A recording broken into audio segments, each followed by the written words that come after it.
사장님, 공깃밥 하나 추가요.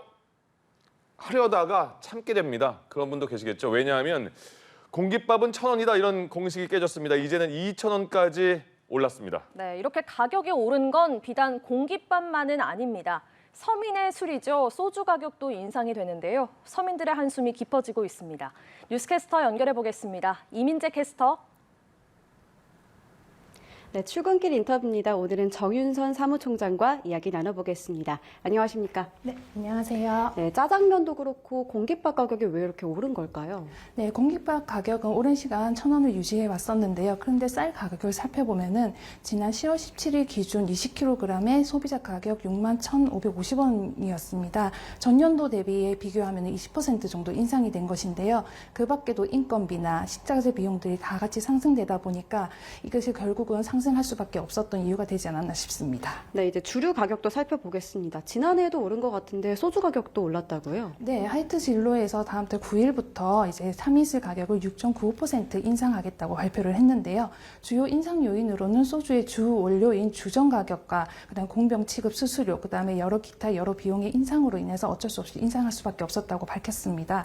실제로 소주의 주 원료인 주전 가격을 살펴보면요, 4월 달에 9.8% 정도 인상된 것으로 나타났습니다. 그렇기 때문에 이번에 참이슬뿐만이 아니라 다른 소주 가격도 인상될 것으로 예측을 하고 있는데요. 실제로 이렇게 70에서 80원 정도 인상이 되고 나면은 음식점에서는 인건비라든지 다른 식자재 비용을 얹어서 실제로 소비자분들은 병당 1,000원 정도 인상된 가격을 느끼지 않을까 싶습니다.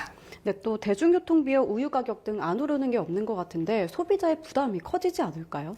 네, 실제로 많은 물건들이 이제 가격이 다 인상되고 있는데요. 그만큼 급여는 인상을 따라가지 못하고 있습니다. 지난 8월까지 평균 임금을 통계를 내보면 391만 원으로 전년 대비 2.1% 정도 상승한 걸로 나타나는데요. 그에 비해서 물가는 7% 정도 상승합니다. 그래서 물가 상승률을 다음은 이제 실질 임금을 살펴보면 오히려 마이너스 상태인데요. 그만큼 소비자들에게 부담이 되고 있다고 볼 수 있습니다.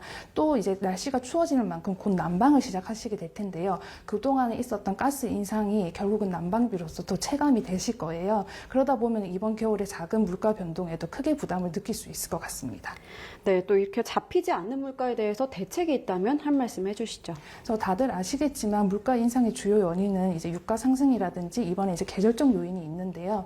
뭐 폭염이라든지 갑자기 비가 많이 내리다 보니까 작황이 좋지 못해서 가격 인상의 요인이 되고 있습니다. 유가라든지 이런 기후 변화는 사실 정부에서 대책을 세우는데 한계가 있는 부분은 사실입니다. 하지만 이를 미리 예측하고 대비를 했는지는 의심이 드는데요. 수요와 공급, 가격을 지속적으로 모니터링하고 대책을 미리 마련하는 노력이 필요할 것 같고요. 아울러서 가격을 무조건 억제하는 건 이제 방법이 안 될 것 같습니다. 가격을 억제하고 눌렀던 품목들이 갑작스럽게 가격을 인상하다 보면은 소비자들에게 더 큰 부담으로 다가올 수 있기 때문에 이 부분에 대해서는 다시 한번 살펴봐야 될 것 같습니다. 네, 마지막으로 코로나 때 소상공인들이 받은 대출의 원리금 차감 기간이 돌아오고 있습니다. 이에 대해서도 선제 대응이 필요할 것 같은데 어떻게 보십니까? 네, 코로나 기간 동안 저금리로 대출을 계속 받았던 분들이 많으신데요. 하지만 그 이후에 경기가 그만큼 회복세를 못 이어가다 보니까 원리금 상환을 못하는 경우가 많이 발생하고 있습니다.